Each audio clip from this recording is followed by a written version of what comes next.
आकाशवाणीचं हे नागपूर केंद्र आहे। आता आपण ऐकणार आहोत वृत्त विभागातर्फे प्रस्तुत भंडारा आणि गोंदिया जिल्ह्याचं वार्तापत्र। याचे लेखक आहेत आमचे प्रतिनिधी प्रवीण तांडेकर आणि हरीश मोटघरे।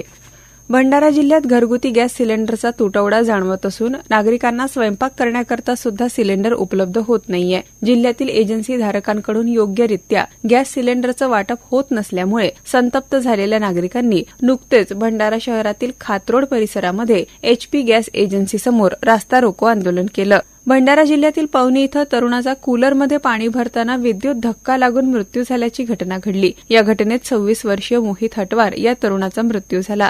शासनाच्या आरोग्यविषयक विविध योजनांमधून मदत न मिळालेल्या पात्र आणि गरजू रुग्णांसाठी मुख्यमंत्री वैद्यकीय सहायता निधी आधार ठरतो आहे। भंडारा जिल्ह्यात या आर्थिक वर्षात 61 रुग्णांना सुमारे 53,75,000 रुपयांची वैद्यकीय आर्थिक मदत वितरित करण्यात आली आहे। भंडाराच्या मोहाडी नगर पंचायतीला 35 कोटी रुपयांची पाणीपुरवठा योजना मंजूर होऊनही शहरातील अनेक भागात आजही सुरळीत पाणीपुरवठा होत नसल्याचं चित्र आहे। नियमित पाणी न मिळाल्यानं महिलांना लांबवरून पाणी आणावं लागतं आणि त्यांना मोठ्या प्रमाणात त्रास सहन करावा लागतोय। उन्हाळ्याच्या तीव्रतेत सामाजिक कार्यकर्त्यांकडून टँकरद्वारे पाणीपुरवठा केला जातो आहे। भंडारा जिल्हा सामान्य रुग्णालय इथं अत्याधुनिक MRI सेंटरचं लोकार्पण नुकतंच करण्यात आलं। यामुळे आता जिल्ह्यातील गरीब आणि गरजू रुग्णांना महागड्या तपासण्यांसाठी मोठ्या शहरांची वारी करावी लागणार नाही। राज्यात एकीकडे विद्यार्थी संख्या घटत असल्यामुळे जिल्हा परिषद शाळा बंद करण्याची वेळ येते आहे। मात्र भंडारा जिल्ह्यातील जेवनाळा इथल्या जिल्हा परिषद डिजिटल पब्लिक स्कूलमध्ये याच्या उलट चित्र आहे। इथं प्रवेशासाठी विद्यार्थ्यांची मोठी गर्दी होत असून शाळेला प्रवेश परीक्षा घ्यावी लागते आहे। भंडारा शहरात स्थानिक गुन्हे शाखेच्या पथकानं 12,65,000ची MD नुकतीच जप्त केली।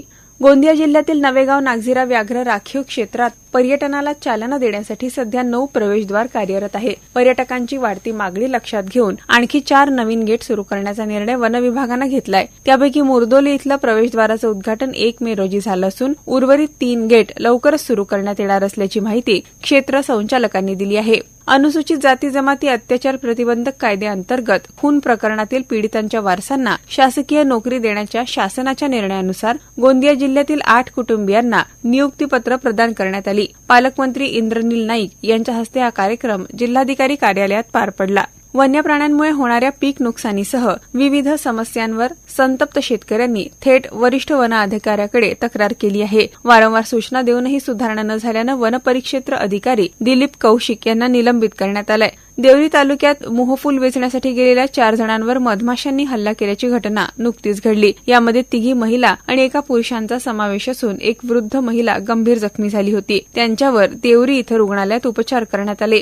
जनगणनेत ओबीसींसाठी स्वतंत्र रकाना नसल्यानं ओबीसी संघटनांनी नाराजी व्यक्त करत जनगणनेवर बहिष्काराचा इशारा दिलाय। जातीनिहाय जनगणनेची मागणी तीव्र होते आहे, तर उपवर्गीकरणाच्या मुद्द्यावर आमदार राजकुमार बडोले यांनी तीव्र विरोध दर्शवत शासन निर्णय मागे घेण्याची मागणी केली आहे। अन्यथा राज्यभर आंदोलनाचा इशारा देण्यात आलाय। देवरी इथं 91 जोडप्यांचा सामूहिक विवाह सोहळा उत्साहात पार पडला। या विवाह सोहळ्याला गृहराज्यमंत्री पंकज भोयर, खासदार मायाताई इवनाते, खासदार नामदेव किरसान, आमदार संजय पुराम उपस्थित होते। नवदाम्पत्यांसाठी शासनाकडून मिळणाऱ्या 25,000 रुपयांच्या अनुदानात वाढ करून ते 1 लाख रुपये देण्यात यावं अशी मागणी यावेळी करण्यात आली। अर्जुनी मोरगाव तालुक्यातील शेतकऱ्यांच्या विविध समस्यांवर लक्ष केंद्रित करत भंडारा गोंदिया लोकसभा क्षेत्राचे खासदार डॉ प्रशांत पडोळे यांनी आढावा बैठक घेत संबंधित अधिकाऱ्यांना आवश्यक त्या सूचना दिल्या। या आढावा बैठकीला आमदार नाना पटोले, माजी आमदार दिलीप बनसोड, जिल्हाधिकारी, जिल्हा मार्केटिंग अधिकारी, जिल्हा पणन अधिकारी, तहसीलदार अनिरुद्ध कांबळे यांच्यासह विविध शासकीय विभागांचे अधिकारी आणि शेतकरी मोठ्या संख्येनं उपस्थित होते।